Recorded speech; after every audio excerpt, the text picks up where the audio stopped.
complicated part of this unit is this right here, is just making sure you understand all of the feedback of the ovarian and menstrual cycle. So you might want to just like kind of make a little note in your notes there that this will probably be the most complicated part of your exam, is just remembering what happens in what order. So ovarian cycle, we kind of break them into two, but ovarian cycle is part of the menstrual cycle, or the menstrual cycle is part of the ovarian cycle, chicken or the egg, get it? Female or the egg, maybe I should say. The point of the menstrual cycle, as I mentioned last time, is to get ready in case there's a fertilized egg. So the ovarian cycle is just the process of ovulation or the oocyte bursting through the wall of the ovary. So the two cycles together, we often just call it again one cycle, is about 28 days. So could be 22 days, could be 38 days. It just depends, and that could vary in a person depending on what's going on that month or the last few months. That the cycle can be greatly affected by stress, especially. Female athletes, often their cycles will stop because they're under so much physical stress plus mental and emotional stress that they will not have their cycles. Nutrition, if you're not eating correctly, that can alter it. How much, if you just like decide, I'm gonna start exercising this month, that could throw you off a bit. Sometimes medications, I read a study that said that the COVID vaccines really threw the menstrual and ovarian cycles off completely. So other kinds of medications, drugs as well, your genetics can, and then just there's other things in life that can throw everything off. So it's really important to, one of the nice things about the cycles is that there are apps now that you can track and you can put your information in and kind of anticipate, but you can also add in these other factors that might predict what's going to happen. So just to be aware of, if you're always regular, it could change with different things in life. Okay, so GnRH, remember that? Gonadotropin releasing hormone. That's what started off puberty when the brain matured. It's the same thing that starts off the cycles. GnRH from the hypothalamus is released. It goes into the interstitial or extracellular area near the pituitary gland in high concentration. High concentration from there into low concentration in the pituitary gland. What GnRH stimulates then in the pituitary gland? It stimulates the pituitary to release LH and FSH. LH is luteinizing hormone and FSH is follicle stimulating hormone. When we're talking about follicles, the oocyte, it's going to be covered in what we call follicle cells. When you think of the word follicle, what do you think about? Hair. Yeah, skin, right? Hair, skin. So it just means like, and usually those are on the outside. Our skin is a protective covering.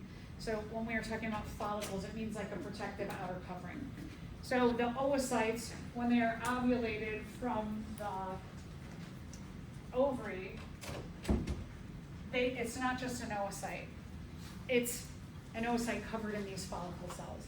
The follicle cells help to, one, protect the oocyte inside, but the follicle cells also produce hormones. And so they have these other hormones that are going to make a play in the cycles as well. All right, so then the FSH stimulates the follicle cells to be produced around the oocyte, and then the follicle cells start secreting estrogen.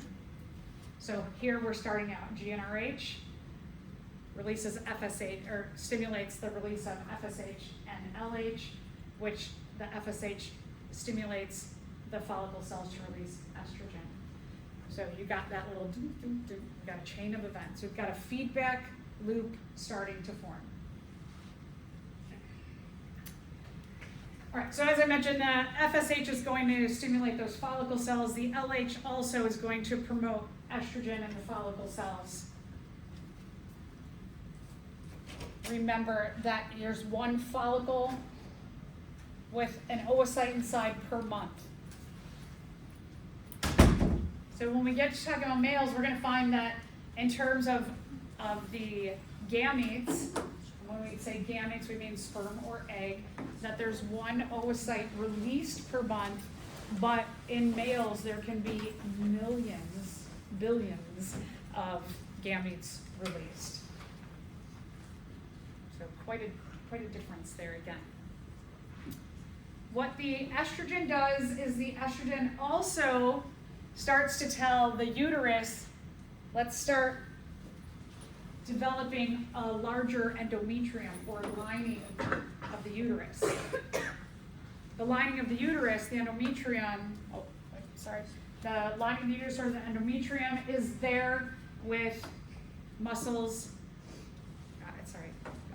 with nutrients, energy, and glands and blood to give a potential fertilized egg a home and to nourish it and protect it until a placenta can be formed in the mother. Now that doesn't always happen, right? So if that doesn't happen, then the cycle ends up with menstruation. So the endometrium, the point again of the endometrium is, and why it's a monthly thing, is it's there in case there's a fertilized egg. And that's the whole point every month. It's just like, let's make this nice connection with the oocyte and help it until a placenta can be made. But if there's no fertilized egg, then we shut it out. Okay, so that's the end of the first loop. Estrogen travels through the bloodstream and tells the hypothalamus, release more GnRH.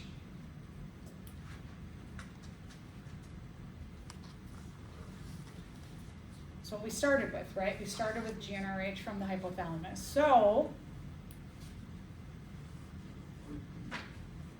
thinking back to the other day about positive and negative feedback loops, is this a positive or a negative feedback?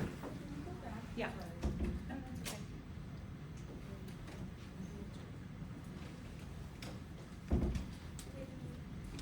Sure.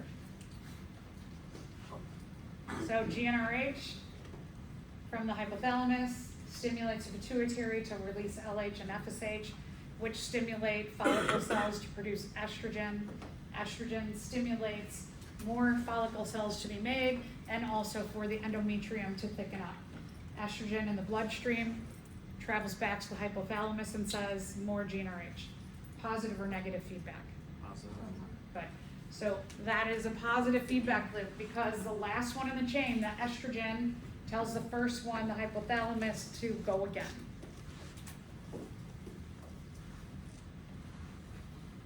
Okay, so this takes about 14 days. At about that time, when we get to that about middle point, a surge of LH and also some FSH happens. Same feedback loop, right? We're going from hypothalamus releases GnRH and it tells pituitary to release LH and FSH. So because there's still a little bit of GnRH from the last cycle around, we get a bigger surge the second time. Remember when we looked at, the other day, we looked at meiosis or oogenesis, the formation of the oocytes and potentially an egg, is that we get meiosis 1 happens, and you get the splitting of the DNA, you get that first polar body, which just has a division of the genetics or the DNA, so that gets reabsorbed by the body, and you get that first oocyte that has a lot of cytoplasm, and it's got a set of organelles, and it's got one set of the DNA.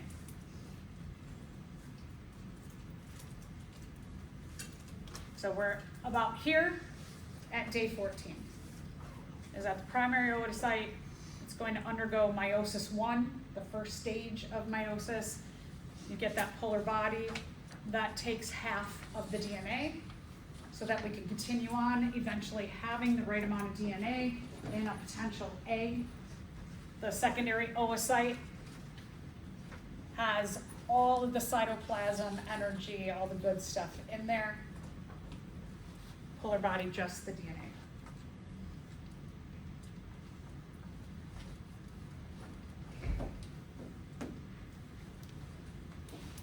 What this does is that surge in LH and FSH are going to cause the follicle cells to go to a next level and mature.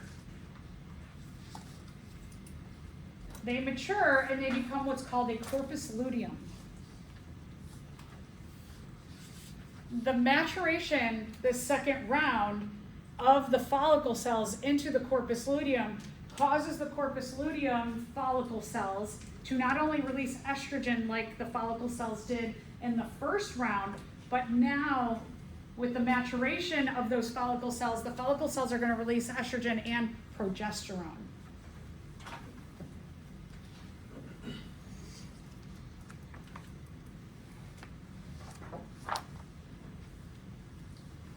The follicle cells become more like, they become bigger, kind of like a jelly-like layer forms. And that corpus luteum again is still follicle cells, but they're matured follicle cells secreting estrogen, just like we said in that first round, that the follicle cells would release estrogen, but also progesterone.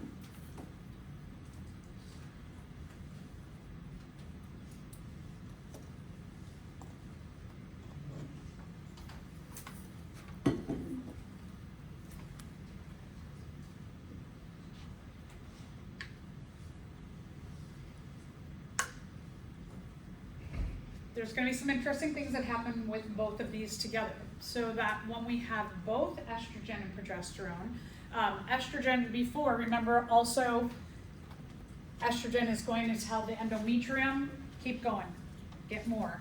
Let's pack this in here, because at this point, we might have potential fertilization.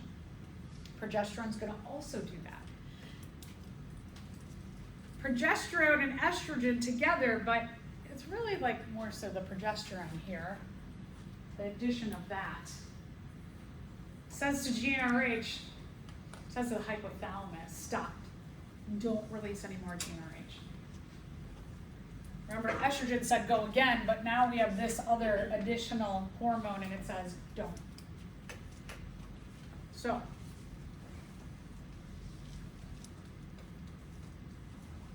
positive or negative feedback now? Negative. Good. Very good. Okay, so negative feedback. Negative feedback says no more. We're good for now. We've got a really thick endometrium, very welcoming endometrium. We're going to see right now in this little window here, got a little small few days if fertilization occurs.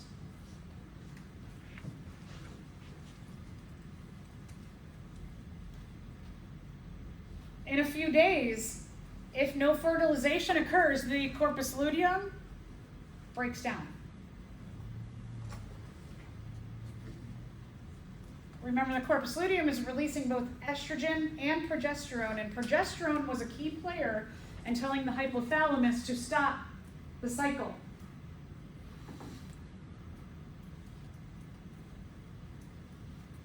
Eventually, in a few days, the progesterone gets filtered out by our blood and our urine, and that progesterone, if there's no fertilization with the breaking down of the corpus luteum, the progesterone gets filtered out of the blood and through the urine, and then GnRH at the hypothalamus is like, oh, maybe another week later, after menstruation happens, then the cycle is going to begin again.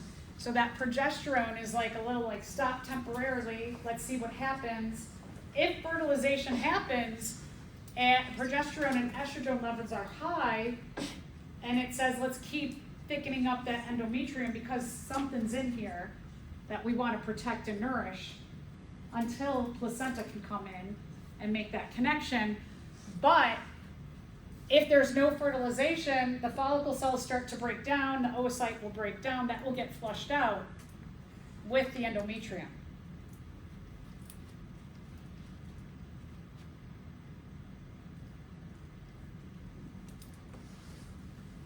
When that estrogen and progesterone levels fall because the corpus luteum or those advanced follicle cells break down, it stimulates low estrogen and progesterone, stimulate the uterus to contract, cramps, push out the endometrium. Because in this little window here, we have a chain of effects that happen without fertilization, is that without fertilization, the corpus luteum starts to break down. The corpus luteum was producing estrogen and progesterone. Those levels fall, the endometrium gets pushed out. About a week later, after all of this happens, or like by the end of when the progesterone and estrogen levels are so low and the uterus contracts, eventually the hypothalamus is like, nobody's stopping me from releasing GnRH again, so I'm going to go again.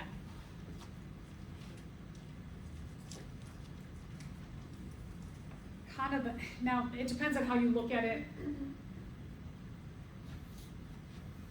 Doctors will say, when was the first day of your last menstrual cycle?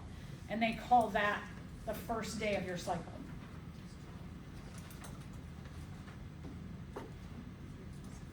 But I kind of teach it a little like back from that because you can't have this without all the other stuff that happened. So this technically, when menstruation occurs, is the first day of the cycle.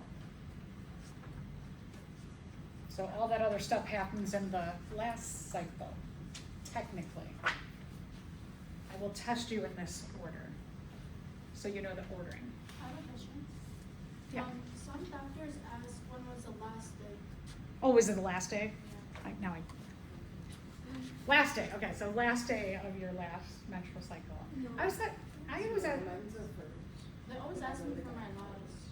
they say first, what did it say? Like when I go to the gynecologist, they say the first day Yeah, of your last cycle. first day. That's what I thought, but that's what I was like, I remember that. Because I said the wrong day, my doctor was like, yeah, you, I was like, no, wait, hold up, look at my app. Right, yeah, then you go to your app and you're like, oh, here, you're getting, oh. I I was like, I don't know, let me look it up, yeah. They always tell me the last day. Huh. Interesting, you have a special doctor. But I would say majority of the time it's the first day. Maybe they're, excuse me, maybe they're just looking for a window, your doctor is looking for that window. Mensis in Latin means month. But again, it's not necessarily monthly because a lot of people will have like 22-day cycles. And some people will have 40-day cycles. So this is just like the textbook 1 month. But it'll vary again, depending on factors and especially genetics.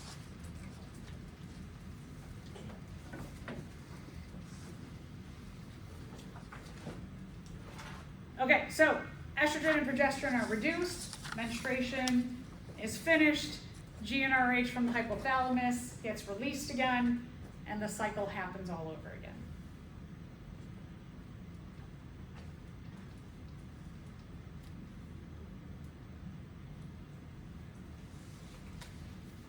So once those levels of progesterone and estrogen are low enough, everything begins again.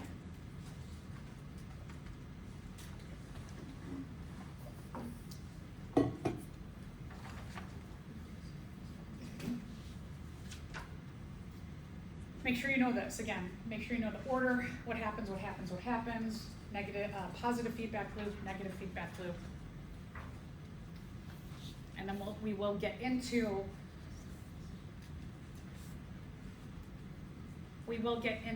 what happens when fertilization occurs next lecture. So I have for you an ovary. Remember that I said the other day that all of the oocytes are made by the time a biological female is born?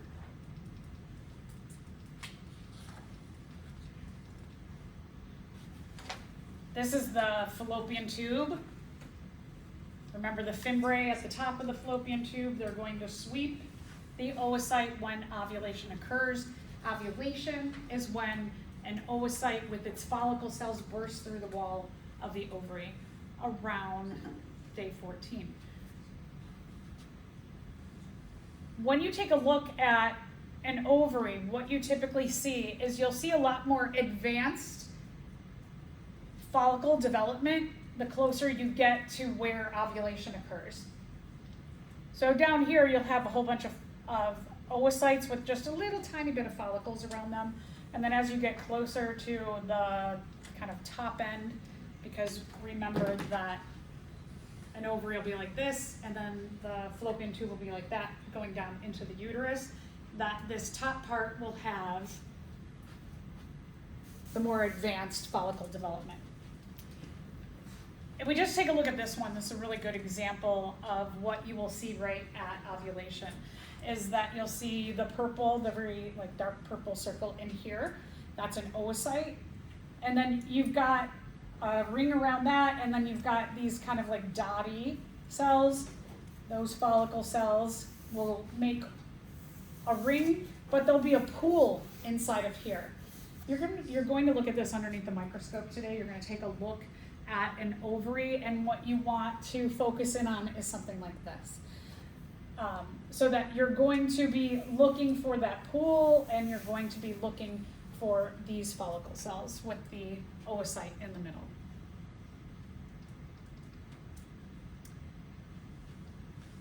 All right, let's take a look at this question. Menstruation occurs due to a decrease in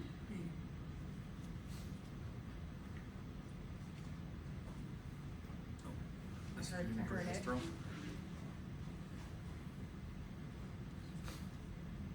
B. Good, yeah. Oh, I don't have it highlighted. B, estrogen and progesterone falling. I was like, oh, look at, oh, maybe I have it 3 times. There. Keeping us on our toes. One day. It would be fun if I were perfect, right? Okay. So this is the kind of question I could ask about anything that happens within the cycle. I have a question. I know some doctors, like, if some people, like, aren't getting their cycle, some doctors will prescribe progesterone to, like, start it. Progesterone or estrogen? No, progesterone. Progesterone?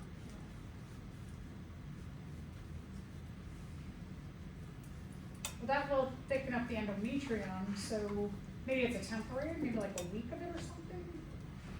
Wait, Could be like a week of it. But it could be like a week to get it to thicken up the endometrium, and then you stop it and then it falls. Because we'll get to talking about contraception, and especially the pill, and there's like 3 weeks of pills that have estrogen and or progesterone, and sometimes it's synthetic estrogen and progesterone, but that blank week is when those levels will fall and that menstruation occurs. You can mess around with the pill a little bit, like if you're going on vacation or something. I don't know, probably shouldn't be telling you this, but you could like just start when you get to that blanks, you could start the next pack of pills and skip your period. But it's not necessarily the best thing for you to do anyway. So I'm not a physician or a medical professional, so take my advice with a grain of salt, like you would TikTok. Well, I was about to ask about the pill and how a lot of people take it to not have their periods and how that works, but we'll get to that. Yeah, so, I mean, So aren't there like specific, like there's like specific types that you can take where it's like, there's like the 3 weeks and then the last week, but there's also ones that have like only like 2 of the different ones? there's all different kinds of pills, like the pill out there, that, and we'll get to that shortly, but yes, you're correct, Carly, too, yeah, so, but I'm wondering if that prescription of progesterone is like 1 week long or a couple weeks to Yeah, get the that's all. endometrium up and then, Yeah, I think that's what it is. I think they say like take it for like 10 days. okay, yeah, And then then stop and then it'll mhm. maybe get the cycle back on track. Yeah. That makes sense, yeah, yeah, interesting. So this looks like, what the heck is going on? So like I said, physicians will say, day zero again. No, day zero, but you agreed with me.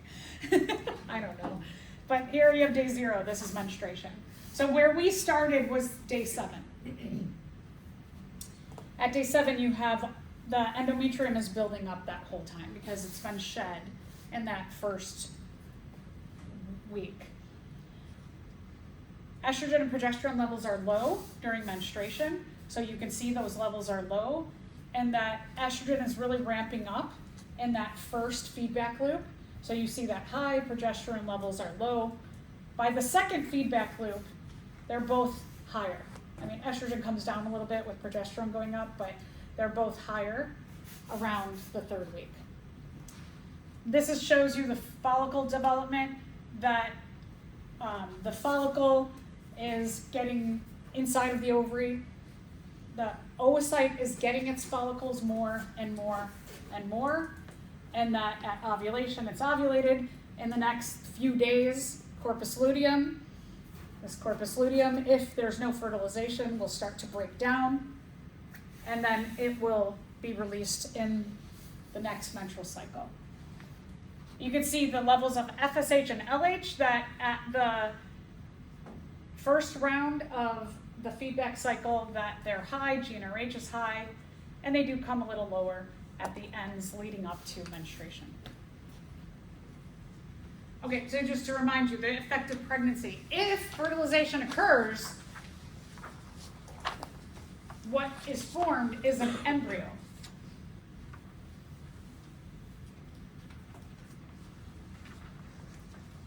So, with fertilization, if fertilization occurs here, this doesn't disintegrate. It keeps getting bigger and bigger and bigger. So no disintegration, which means if this doesn't disintegrate, these levels will stay high and keep going. They will not go down. They will continue to be high. And this will not occur. If these are high, these stay low. When these are low, it means no cycle to restart. These are high, make them stay low. If these are high, no cycle starts the next month. If a woman has low progesterone and she's pregnant, they will give her supplemental progesterone, keeping that level high so that, remember, progesterone and estrogen levels fall cause menstruation to occur. So this, they'll monitor right away. When someone thinks they're positive for pregnancy, either you can take that home test or you can go into your doctor and have a blood test. And in that blood test, they're going to look at these levels and right away say, oh, your progesterone levels are not high enough. And then they'll give you a supplemental thing.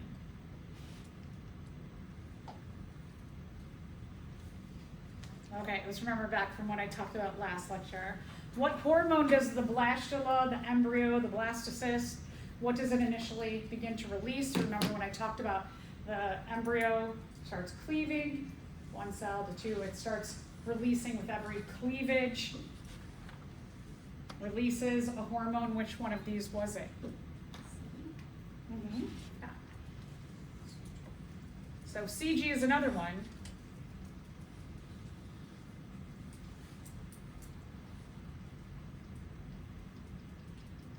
So these levels here are going to be high, high, high during pregnancy. These levels will be low during pregnancy. These are high when you have a normal menstrual ovulation cycle. So you might want to like make a note. GnRH, FSH, and LH are low during pregnancy. You can add in FSH and LH. Low during pregnancy. All three of these are high during pregnancy. The CG, the progesterone, and estrogen are high during pregnancy. When these levels fall, like if these levels fall, what it causes, and if someone doesn't know that, let's say their embryo's not producing enough CG or they're just not producing enough progesterone, that would cause, those levels dropping will cause the uterus to contract. And when something is awry, if these levels fall during a pregnancy, can cause miscarriage.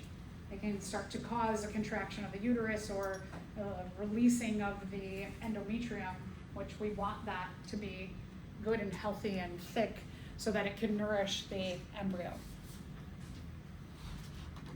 1 in 5 pregnancies result in miscarriage. And a lot of times it happens so early on that people don't even know. That these levels can be messed up within the first 2 weeks before you might even take a pregnancy test or a blood test. So we often don't know. The other thing is, we don't talk about it in our society, that miscarriages are really normal, right? 20% chance of every pregnancy having a miscarriage. How often does an ectopic pregnancy? It's very rare, yeah. And it could be, ectopic pregnancies could be related genetically, it could be something you're more prone to, and or could be related to like stress.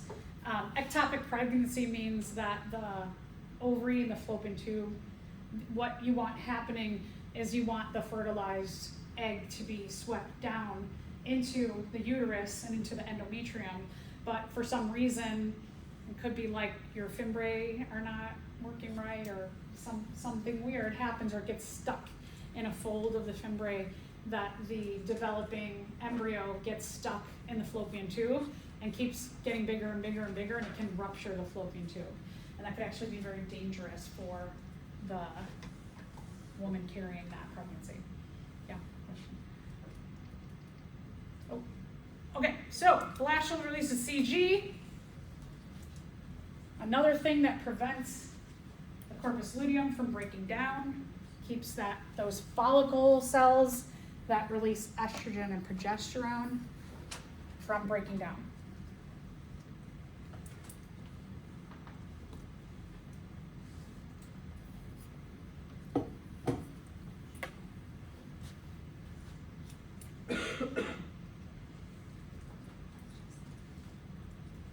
Estrogen and progesterone caused by high levels of CG will make the endometrium get bigger and bigger and bigger. So essentially, the endometrium is feeding, housing, protecting the embryo. Eventually what's going to happen is that the placenta, wherever the embryo implants into the uterus, a placenta will begin to form in that area. And then you'll get a blood-to-blood connection between the embryo and the mother.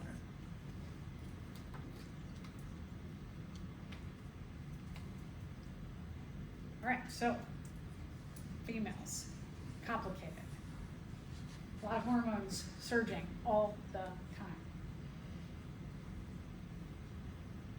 So let's talk about males then.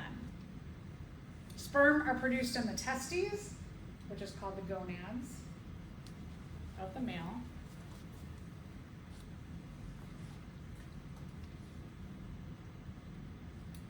The testes also produce testosterone.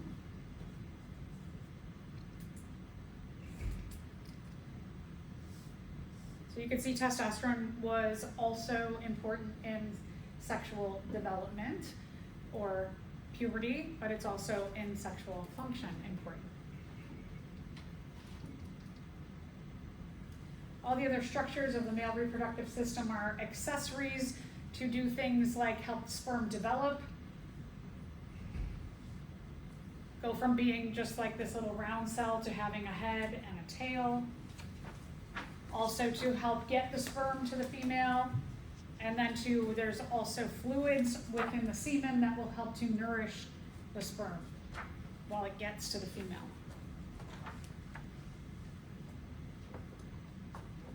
Oh, I forgot to activate. And there's also like sugars that will be in the semen to help.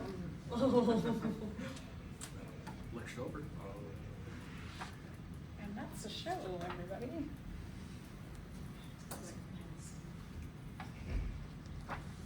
That wasn't mine. The one time the clicker actually does want to work. I know, right? It's so weird.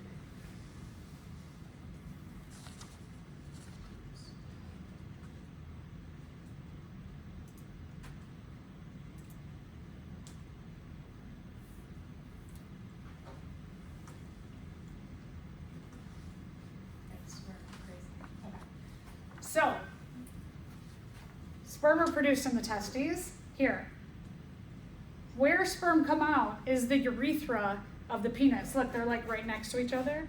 However, because so much needs to be added to semen,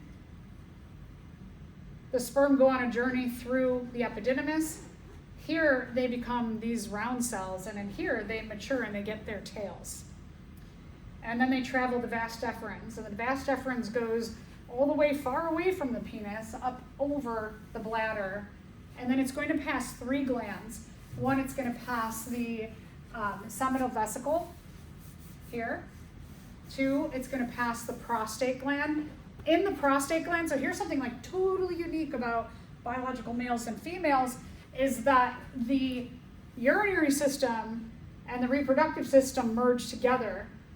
And so that you have the vas deferens where it merges with the urethra and then comes out the same opening, so that males have an anus and a urethra, whereas females have an anus, a vagina, and a urethra. After the prostate, there's what's called the bulbal urethral gland.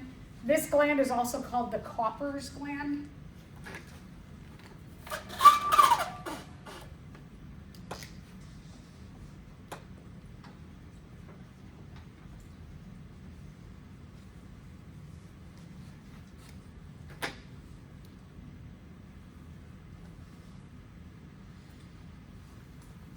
And then from there, out the penis, but the penis has a variety of different kinds of tissue inside of it.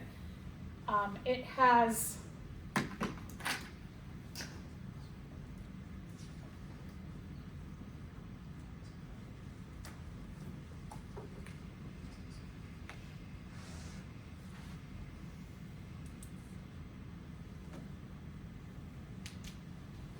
what's called the corpus cavernosum.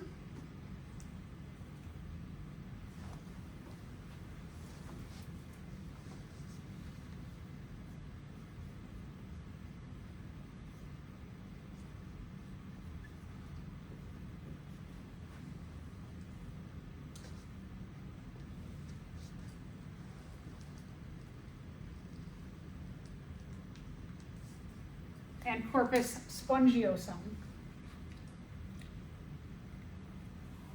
These tissues that surround the urethra will fill with blood. They're like sponge cavities. So that when an erection needs to occur, these will fill with blood and the penis will get hard or erect, and it will change its shape from being down to up and also elongate.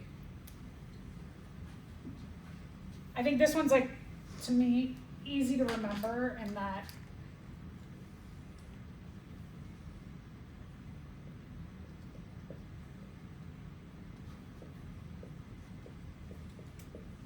the corpus cavernosum has like caverns, or like the boxes or spaces, like little caverns in here.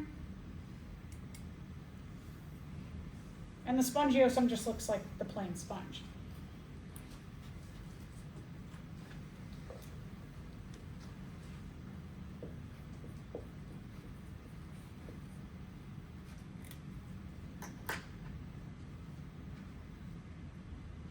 So those again will fill with blood to make the penis get bigger, to allow for an erection to occur.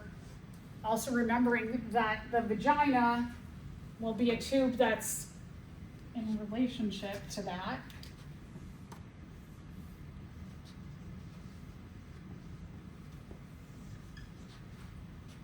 That the reason for the change, when these fill, when the corpus cavernosum and spongiosum fill with blood and cause an erection, it's kind of like two pieces of a puzzle, right? They go, why little kids do that? That's what causes it, are these kinds of cells or tissues.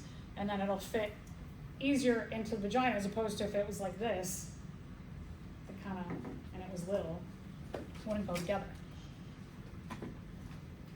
Right? All right, so I always think it's interesting though that they're like right next to each other, but so much more has to happen, and we'll get into a little bit of the details of what these glands do in just a second. But the design is important, even though it seems like we'll just get them out. It doesn't work that way.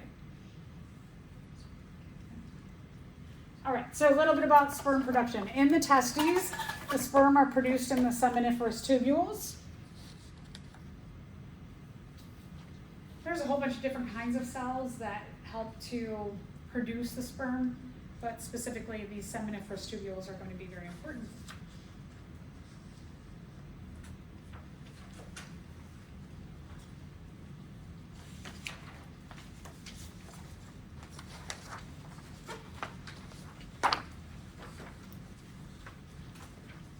Inside the tubules, some of the cells, the spermatogonia cells, help, I like it, spermatogonia, help those cells to undergo spermatogenesis or male meiosis.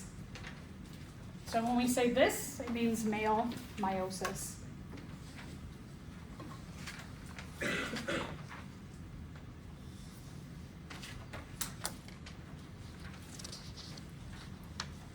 So here you can see, here's the testes.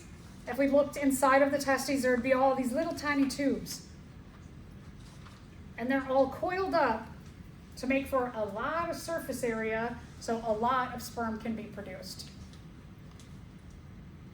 Inside of one of the seminiferous tubules, if we did a cross section and we looked down on it, you'd see still the tube part inside, the hollow part, and that you have all these cells that are going to help produce sperm. And so that when the sperm are produced, they're released into the tube, and then they flow through the tube of the seminiferous tubules. They go into the, you can see the connections, they'll all go this way, into this mass in the middle, or the end of the testes, top of the testes. I guess it'd be this whole side here. And then the result of spermatogenesis goes into the the epididymis. Say endometrium, what the heck? Epididymis, and then the epididymis ends and goes to the beginning of the vas deferens.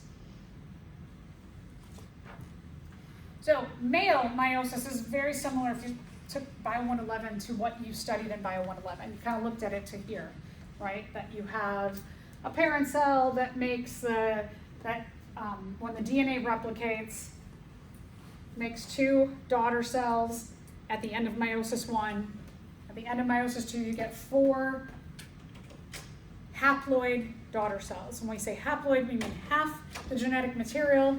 If we're talking about humans, we have 46, and we end up with 23 chromosomes each in those daughter cells.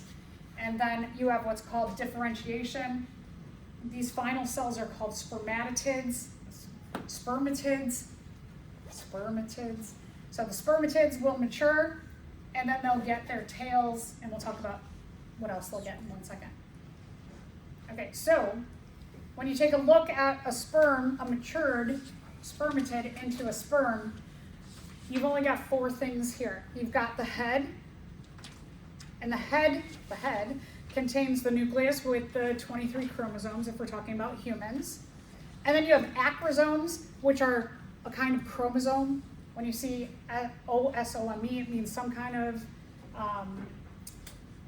not chromosome, some kind of a enzyme. Sorry, OSOME refers to enzymes, or ACE too.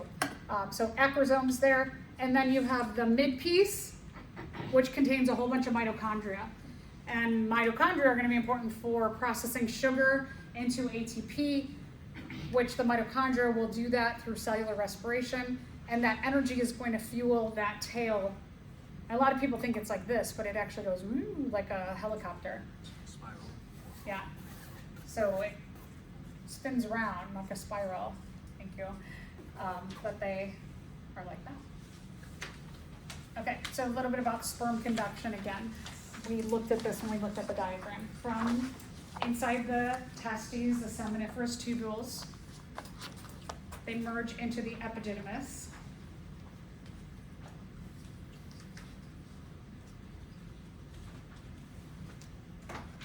The epididymis is going to lead you to the vas deferens.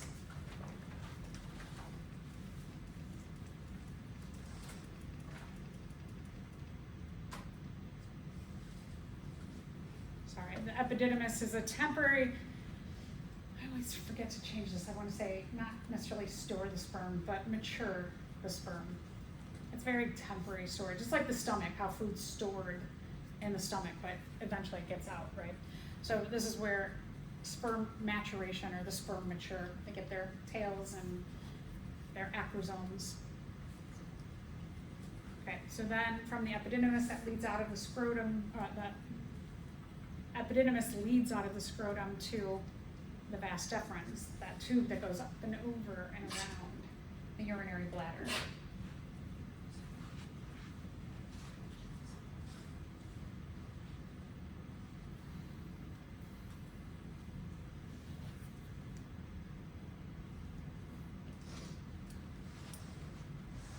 The vas deferens eventually in the prostate gland merges with the urethra.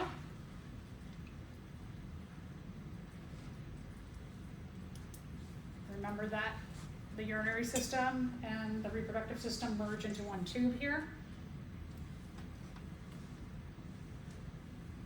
It's weird. Super weird. So again, testes has the seminiferous tubules inside, leads into the epididymis for sperm maturation, and then the sperm travel up the vas deferens, go all the way up and around past the bladder. It's going to pass the seminal vesicle in the prostate gland. The vas deferens merges with the urethra, will pass the bulbal urethral gland or Copper's gland, and then through the urethra and out, and the urethra is surrounded by the corpus cavernosum and the corpus spongiosum. And then just to mention, because you did have it in your lab 32,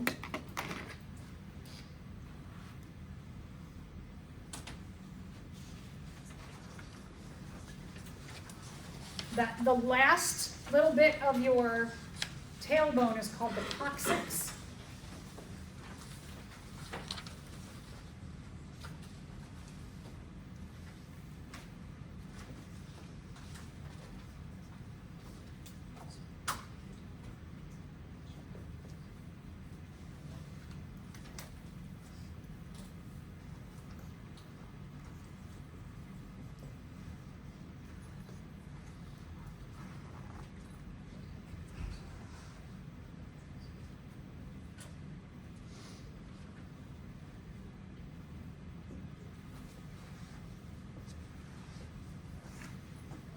And the last section of your spinal cord, your backbone, I should say, is the sacrum. Because I know that was in your lab. This is the anus. And then you were like, what was that? That was the rectum. Remember, that's the urinary bladder.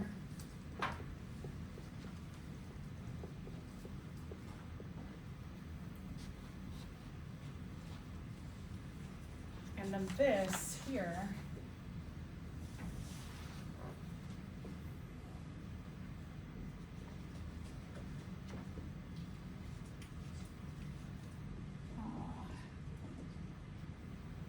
I might be spelling that a little off.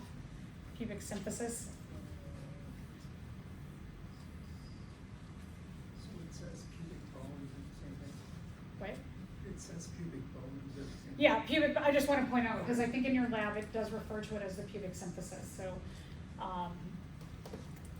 pubic bone, you can see it up there, way up there, pubic bone, or pubic symphysis and spelling. I'm not sure about. You're right.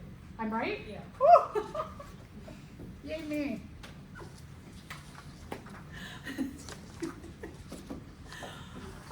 Okay, so just some things in lab that you'll need to fill in. Okay. If anybody wants to take a picture, go ahead. Feel free. So I have a question. The coccyx, does it have a function or just there? The coccyx, it's, so the end of the spinal column is to protect, it protects the anus. It gives protection to the backside of your urogenital system. It has to Something end that somewhere small- though. Something that small can be like protection. Well, I mean, more so the sacrum, but it does have to end, so that last part of it. Evolutionarily, it's a vestigial structure, because the end of your spinal, your tail, your backbone, I should say, the end of your backbone would go this way, and that's where tails come from, but we didn't have a need for a tail. I have a need for a tail, right? I want one of those tails that can like grab stuff. Wouldn't it be great to have a tail? Also for balance, I'm kind of clumsy. It'd be nice to have like a balancing thing, but humans, it evolved away as not being something that was chosen as a advantageous trait. Yeah. And it's fused all into like one plate's kind of bone, the sacrum and the coccyx. It's not just individual bones like in the vertebrae. It's all one like almost giant plate kind of deal. Yeah, thanks. They're fused. Right. There's a teeny bit of movement, but not as much as this. The rest of the spine. Yeah. Yeah, thanks. That's great. Anybody else question? Okay.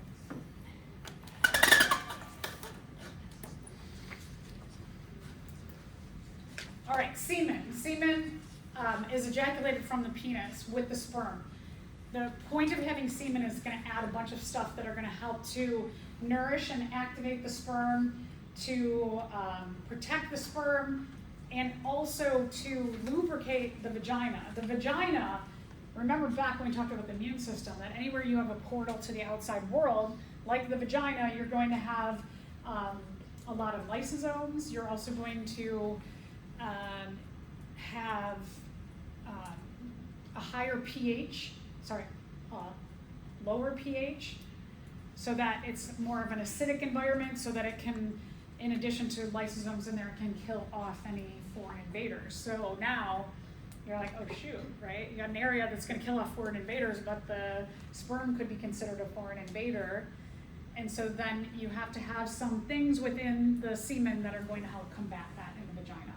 Also, the vagina is somewhat like drier of an environment, so that the penis skin, I mean, it's not like dry, it's still a moist environment, but for the dry skin of the penis to insert itself into the vagina, it has to have some lubrication.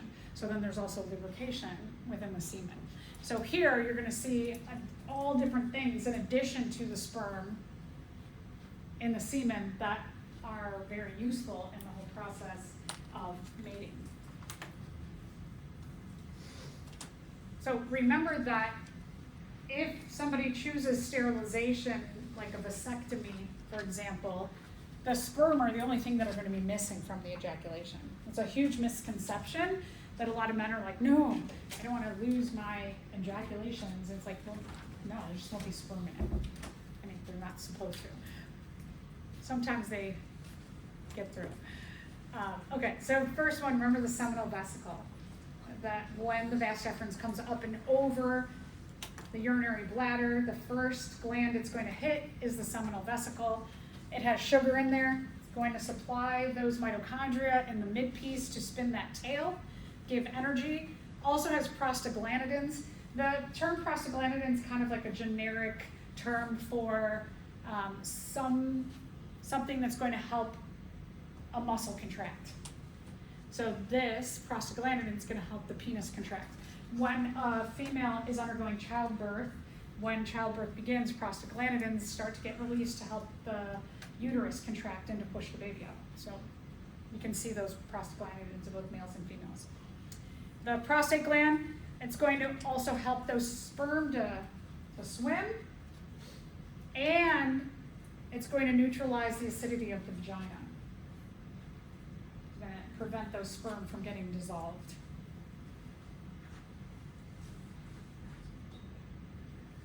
And then the third one, the bulbal urethral gland or the Copper's gland, it has mucus that's going to help the dry skin of the penis to insert into the vagina.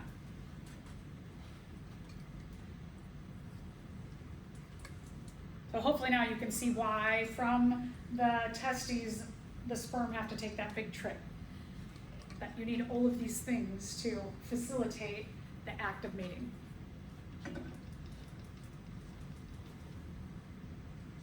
All right, so a little bit about how sperm are produced in terms of hormones. It's quite a bit different than the ovarian and menstrual cycles, though. It has a negative feedback loop. Talk about why that's going to be a good thing in a sec. So typically you're seeing like one trip of this and then stop, right? Negative feedback means we're only going to do one loop. Look at that, we start with GnRH from the hypothalamus. That is going to be stimulating the pituitary gland to release LH and FSH. So again, we see that in puberty in both males and females, and we see that at the start of the production of the gametes in males and females, or the release of the gametes. I should say release of gametes. LH specifically is going to stimulate the production of testosterone in the testes.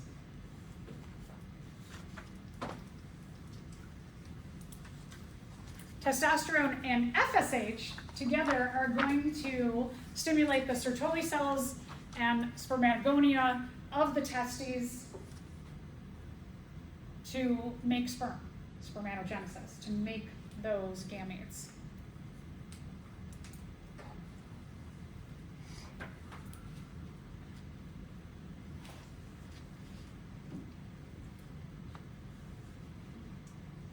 So remember again, spermatogenesis is the meiosis in males. We got that here. All right, check this out. I love when biological words make so much sense. That when the sperm are undergoing spermatogenesis, a chemical is produced called inhibin, like inhibit. Inhibin travels through the bloodstream and it goes back to the hypothalamus and it tells the hypothalamus, we're good, we got enough sperm for now. Stop the cycle.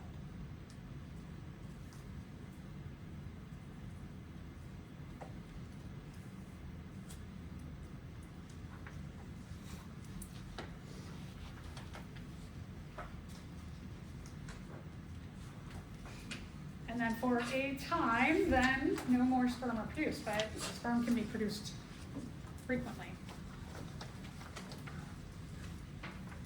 So you have a nice illustration of this negative feedback loop. Oh, sorry. So before I get to that, the point of all of this, and now this is interesting because eventually females, and maybe like between their 50s and usually about 60s, will undergo menopause and stop releasing oocytes, stop ovulating, stop menstruating. But men can pretty much do this their whole life because they've got these frequent start-stops. We've probably all heard of like some 9-year-old man who's fathered a child. You're like, what? This feedback loop allows for that, whereas females, we go in a different kind of track.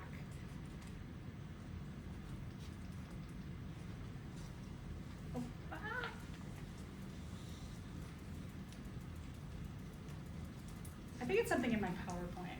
I really- Okay, so here's the hypothalamus. We're in the brain. The hypothalamus is going to release GnRH, which is going to be absorbed or stimulate right next door. The pituitary gland. Pituitary gland is going to release SH and FSH. So we've got two things that happen here. Is one that the LH is going to contact the interstitial cells. This is all in the testes, so you can see here, all this is happening in the testes. But the interstitial cells in the testes are going to release testosterone, and then the FSH and the testosterone are going to stimulate the Sertoli cells to undergo spermatogenesis and produce the sperm. Spermatogenesis in the production of the sperm also releases a chemical called inhibin. Then inhibin travels through the bloodstream, and it goes back to the hypothalamus, and it says, we're good for now, stop. Okay, so what would happen to male hormone levels if a man's hypothalamus were to continually produce GnRH?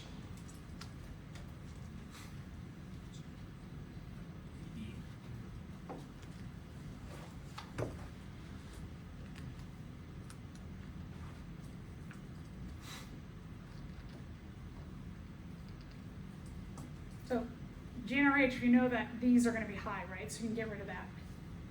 And if these are low, this is going to be low. So when you get rid of these two. GnRH is going to make LH and FSH levels high. Don't stop there. Which make testosterone high. So if you get to this and you're like, cool, A, you didn't read on. So make sure you read on. Testosterone's high, and then you go like, wait a minute, both of these, and then you go, no, and then, wait, yeah, and yeah. But A and B are combined into E here. So E is the correct answer.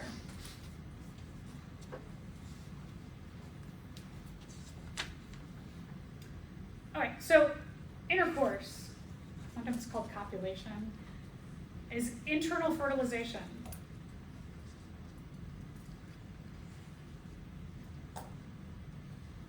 Most creatures in the ocean do external fertilization. The sperm and the egg get together, hopefully, and then they become the embryo, and then the embryo's on its own. So there's a couple good things about this. In the penis depositing the sperm into the vagina, and then traveling up through the vagina, and into past the cervix and into the uterus, and then up into the fallopian tubes, is that the sperm can get really close to the egg or the oocyte, and very intentionally close. The sperm and the egg, they come together in the oviduct, or oviduct can be the fallopian tube or the uterine tube. Oviduct is fallopian or uterine tube also.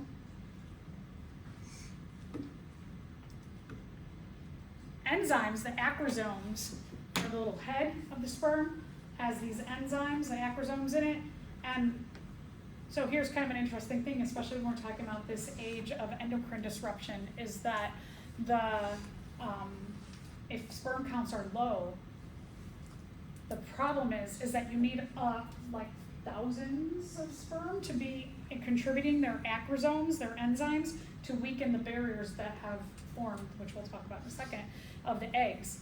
So it's not like one sperm can get there. You need a lot of sperm to get there. One sperm has to get inside, but you need a lot of them to be like bonking that egg to release the acrosomes to weaken the barrier so one can wiggle through. So if sperm counts are low, that's where there can be trouble with reproduction. Okay, so the egg, remember the corpus luteum? The corpus luteum matures even more after that month cycle, and you get two barriers around the egg. And you might be thinking like, why do we want more barriers? Isn't it going to be hard for the sperm to get in? But we only want one sperm to get in. So this is kind of like a mechanism in which one can get all the way into the egg's nucleus area, or get to the egg's nucleus without a whole bunch of them, because too much DNA is bad. Okay, so There's an outer layer called the corona radiata and an inner layer called the zona pellucida.